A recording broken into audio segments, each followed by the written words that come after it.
السلام علیکم ناظرین آتش پرستوں کے دوسرے سالار بہمن جازویہ کو بھی ولجہ پہنچنا تھا اور کسریٰ اردشیر کے حکم کے مطابق اس کے لشکر کو اپنے ساتھی سالار اندرزر کے لشکر کے ساتھ مل کر حضرت خالد بن ولید رضی اللہ تعالیٰ عنہ کے لشکر پر حملہ کرنا تھا۔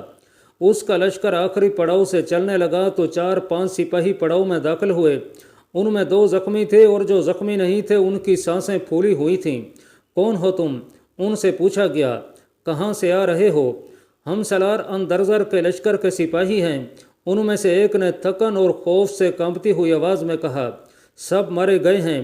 دوسرے نے کہا، وہ انسان نہیں ہیں۔ ایک اور کرہتے ہوئے بولا، یہ جھوٹ بولتے ہیں۔ جازویہ کے لشکر کے ایک کماندار نے کہا، یہ بھگوڑے ہیں اور سب کو ڈرا کر بے قصور بن رہے ہیں۔ انہیں سالار کے پاس لے جاؤ، ہم ان کے سر قلم کر دیں گے۔ یہ بزدل ہیں۔ ناظرین انہیں سالار بہمن جازویہ کے سامنے لے گئے۔ تم کون سی لڑائی لڑ کر آ رہے ہو؟ جازویہ نے کہا، لڑائی تو ابھی شروع ہی نہیں ہوئی، میرا لشکر تو ابھی۔ سالار محترم، ایک نے کہا، جس لڑائی میں آپ نے شامل ہونا تھا وہ ختم ہو چکی ہے۔ سالار اندرزر لاپتہ ہیں۔ ہمارا تیغ زن پہلوان 1000 مرد مسلمانوں کے سالار کے ہاتھوں مارا گیا ہے۔ ہم جیت رہے تھے، مسلمانوں کے پاس گھڑ سوار دستے تھے ہی نہیں۔ سالار عالی مقام، زخمی سپاہی نے ہانپتے ہوئے کہا، سب سے پہلے ہمارا جھنڈا گرا، کوئی حکم دینے والا نہ رہا، ہر طرف نفسا نفسی اور بھگدڑ تھی۔ مجھے ان کی صرف لاشیں نظر آتی تھیں۔ مجھے اس لڑائی کا بتاؤ۔ سالار بہمن جازویہ نے کہا، تمہارے لشکر کو شکست کس طرح ہوئی؟ اس سپاہی نے پوری تفصیل سے سنایا کہ کس طرح مسلمان اچانک سامنے آ گئے اور انہوں نے حملہ کر دیا اور اس کے بعد یہ معرکہ کس طرح لڑا گیا۔ بہمن جازویہ نے اپنے ایک سالار جابان کو بلایا، تم اندرزر کا انجام سن چکے ہو۔ جازویہ نے کہا، ہمارے لیے کسریٰ کا حکم تھا کہ ہم ولجہ میں اندرزر کے لشکر سے جا ملیں۔ اب وہ صورت ختم ہو گئی ہے۔ کیا تم نے سوچا ہے کہ اب کیا کرنا ہے؟ ہم اور جو کچھ بھی کریں۔ جابان نے کہا، ہمیں بھاگنا نہیں چاہیے۔ لیکن جابان، جازویہ نے کہا، ہمیں اب کوئی کارروائی اندھا دھند بھی نہیں کرنی چاہیے۔ مسلمان ہمیں تیسری بار شکست دے چکے ہیں۔ سب سے پہلی سوچ تو مجھے یہ پریشان کر رہی ہے کہ کسریٰ اردشیر بیمار پڑا ہے، ایک اور شکست کی خبر اسے لے ڈوبے گی۔ لیکن جازویہ، جابان نے کہا، ہم کسریٰ کی خوشنودی کے لیے نہیں لڑ رہے، ہمیں زرتشت کی عظمت اور آن کی خاطر لڑنا ہے۔ میں تم سے ایک مشورہ لینا چاہتا ہوں جابان۔ جازویہ نے کہا، تم دیکھ رہے ہو کہ کسریٰ نے ہمیں جو حکم دیا تھا وہ بے مقصد ہو چکا ہے۔ میں مدائن چلا جاتا ہوں اور کسریٰ سے نیا حکم لوں گا۔ میں بھی اسی کو بہتر سمجھوں گا۔ جابان نے کہا، آپ کوچ کو روک دیں اور مدائن چلے جائیں۔ کوچ روک دو، جازویہ نے حکم کے لہجے میں کہا، لشکر کو یہیں خیمہ زن کر دو، میری واپسی تک تم لشکر کے سالار ہوگے۔ آتش پرستوں کے لشکر کا کوچ روک کر وہیں سے خیمہ زن کر دیا گیا اور بہمن جازویہ اپنے محافظ دستے کے چند ایک گھڑ سواروں کو ساتھ لے کر مدائن روانہ ہو گیا۔ ناظرین، بکر بن وائل کی بستیوں میں ایک طرف گریہ ازاری تھی اور دوسری طرف جوش و خروش، جذبہ اور انتقام کی للکار۔ اس عیسائی قبیلے کے وہ ہزاروں آدمی جو للکارتے اور نعرے لگاتے ہوئے آتش پرست لشکر کے ساتھ مسلمانوں کو فارس کی سرحد سے نکالنے کے لیے گئے تھے، وہ میدان جنگ سے بھاگ کر اپنی بستیوں کو چلے گئے تھے۔ یہ وہ تھے جو زندہ نکل گئے تھے، ان کے کئی ساتھی مارے گئے تھے، ان میں بعض زخمی تھے جو اپنے آپ کو گھسیٹتے آ رہے تھے مگر راستے میں ہی مر گئے تھے۔ یہ عیسائی جب سر جھکائے ہوئے اپنی بستیوں میں پہنچنے لگے تو گھر گھر سے عورتیں، بچے اور بوڑھے نکل آئے۔ ان شکست خوردہ ٹولیوں میں عورتیں اپنے بیٹوں، بھائیوں اور خاوندوں کو ڈھونڈنے لگیں۔ بچے اپنے باپوں کو دیکھتے پھر رہے تھے۔ انہیں پہلا صدمہ تو یہ ہوا تھا کہ وہ پٹ کر لوٹے تھے، پھر صدمہ انہیں ہوا جن کے عزیز واپس نہیں آئے تھے۔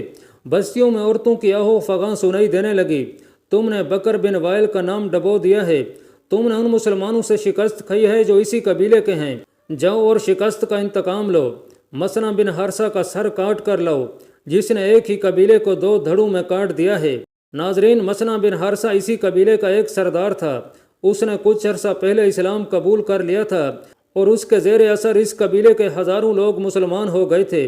ان مسلمانوں سے کئی حضرت خالد بن ولید رضی اللہ تعالیٰ عنہ کی فوج میں شامل ہو گئے تھے۔ اس طرح ایک ہی قبیلے کے لوگ ایک دوسرے کے خلاف صف آرا ہو گئے تھے۔ طبری اور ابن قتیبہ نے لکھا ہے کہ شکست خوردہ عیسائی اپنی عورتوں کے تانوں اور ان کی للکار سے متاثر ہو کر مسلمانوں کے خلاف لڑنے کے لیے تیار ہو گئے۔ عیسائیوں کے سردار نے اسی وقت فیصلہ کر لیا کہ جس قدر لوگ مسلمانوں کے خلاف لڑنے کے لیے تیار ہو سکیں وہ دریائے فرات کے کنارے الس کے مقام پر اکٹھے ہو جائیں اور ان کا سردار اعلیٰ عبد الاسود اجری ہوگا۔ قبیلہ بکر بن وائل اور اس کے ذیلی قبیلوں کے جذبات بھڑکے ہوئے تھے۔ عبد الاسود بنو اجلان کا سردار تھا، یہ بھی بکر بن وائل کی شاخ تھی، اس لیے وہ اجلی کہلاتا تھا۔ وہ مانا ہوا جنگجو عیسائی تھا، ان کے زخم تازہ تھے۔ مسلمانوں کے ہاتھوں ہلاک ہونے والوں کے گھروں میں ماتم ہو رہا تھا۔ ان حالات اور ان جذباتی کیفیت میں نوجوان بھی اور وہ بوڑھے بھی جو اپنے آپ کو لڑنے کے قابل سمجھتے تھے لڑنے کے لیے نکل آئے۔ ناظرین، عراقی عیسائیوں کے عزائم، جنگی تیاریاں اور الس کے مقام پر ان کا ایک فوج کی صورت میں اجتماع حضرت خالد بن ولید رضی اللہ تعالیٰ عنہ سے پوشیدہ نہیں تھا۔ آپ رضی اللہ تعالیٰ عنہ کی فوج وہاں سے دور تھی، لیکن انہیں دشمن کی ہر نقل و حرکت کی اطلاع مل رہی تھی۔ ان کے جاسوس ہر طرف پھیلے ہوئے تھے۔ عیسائیوں کے علاقے میں عرب کے مسلمان بھی رہتے تھے، ان کی ہمدردیاں مدینہ کے مسلمانوں کے ساتھ تھیں۔ مسلمانوں کی فتوحات کو دیکھ کر انہیں آتش پرستوں سے آزادی اور دہشت گردی سے نجات صاف نظر آنے لگی تھی۔ وہ دل و جان سے مسلمانوں کے ساتھ تھے اور کسی کے حکم کے بغیر حضرت خالد بن ولید رضی اللہ تعالیٰ عنہ کے لیے جاسوسی کر رہے تھے۔ لیکن آپ رضی اللہ تعالیٰ عنہ جانتے تھے کہ ان کے مجاہدین کی جسمانی حالت ٹھیک نہیں ہے۔ مجاہدین کے لشکر کو آرام ملا ہی نہیں تھا۔ ایک گھوڑے کے ٹاپ سنائی دیے جو قریب آ رہے تھے۔ گھوڑا حضرت خالد بن ولید رضی اللہ تعالیٰ عنہ کے خیمے کے قریب آ کر رکا۔ مسنا بن حارثہ آیا ہے، کسی نے حضرت خالد رضی اللہ تعالیٰ عنہ کو بتایا۔ مسنا گھوڑے سے کود کر اترا اور دوڑتا ہوا حضرت خالد رضی اللہ تعالیٰ عنہ کے خیمے میں داخل ہوا۔ تجھ پر اللہ کی رحمت ہو ولید کے بیٹے، مسنا نے پرجوش آواز میں کہا اور بیٹھنے کی بجائے خیمے میں ٹہلنے لگا۔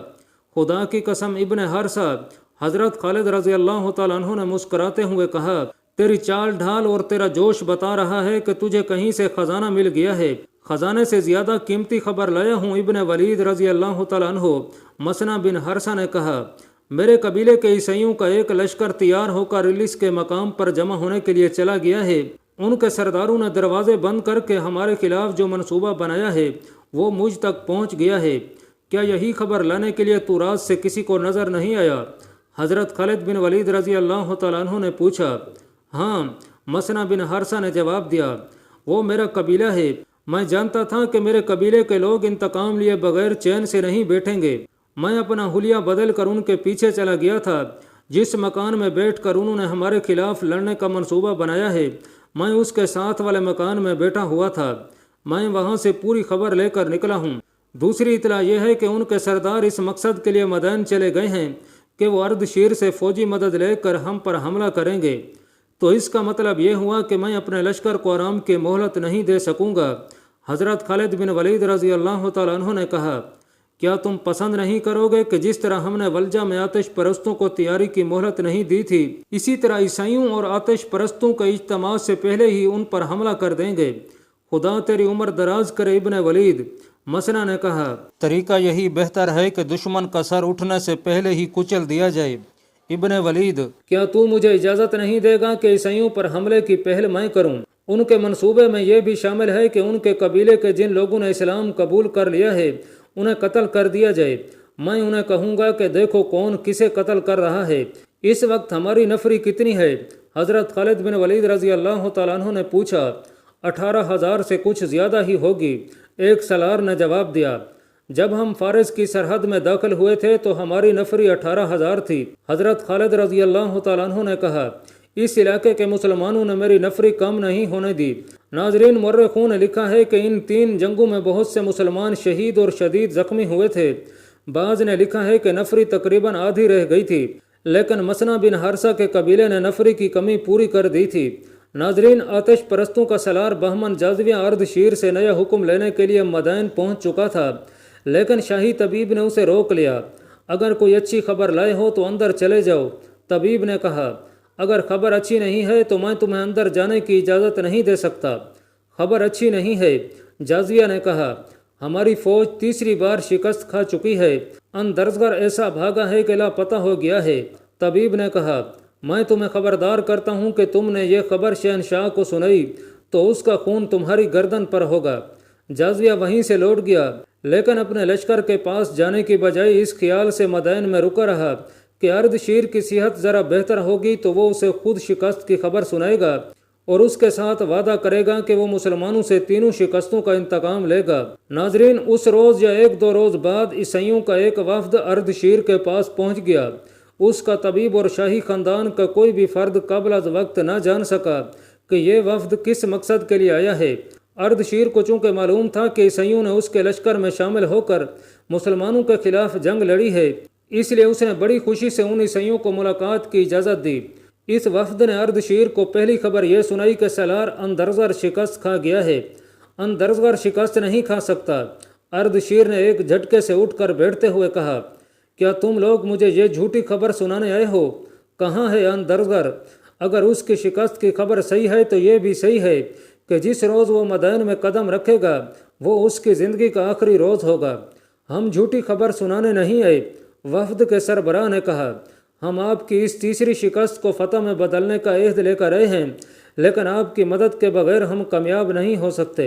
اردشیر کچھ دیر چپ چاپ خلا میں گھرتا رہا۔ اس کی بیماری بڑھتی جا رہی تھی، وہ بہت کمزور ہو چکا تھا۔ تم کیا چاہتے ہو؟ اردشیر نے پوچھا۔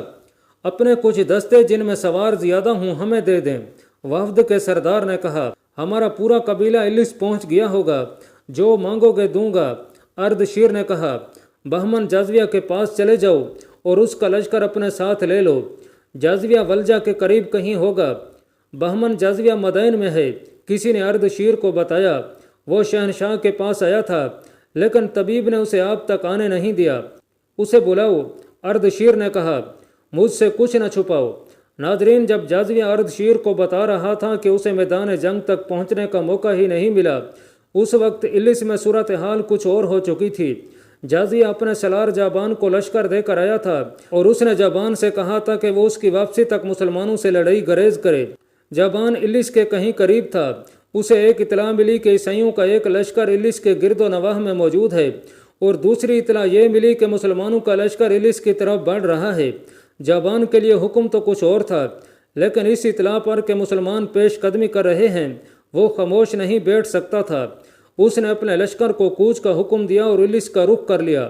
ناظرین، حضرت خالد بن ولید رضی اللہ تعالیٰ عنہ انتظار کرنے والے سالار نہیں تھے۔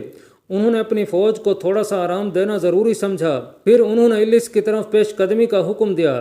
اللہ رب العزت کے سپاہیوں، مسنا نے راستے میں اپنے دستے سے کہا، یہ لڑائی تم اس طرح لڑو گے جس طرح ہم کسرا کی سرحدی چوکیاں تباہ کرنے کے لیے لڑتے تھے، یعنی چھاپا مار لڑائی، شب خون۔ تم ان لوگوں سے لڑنے جا رہے ہو جو تمہاری طرح لڑنا نہیں جانتے۔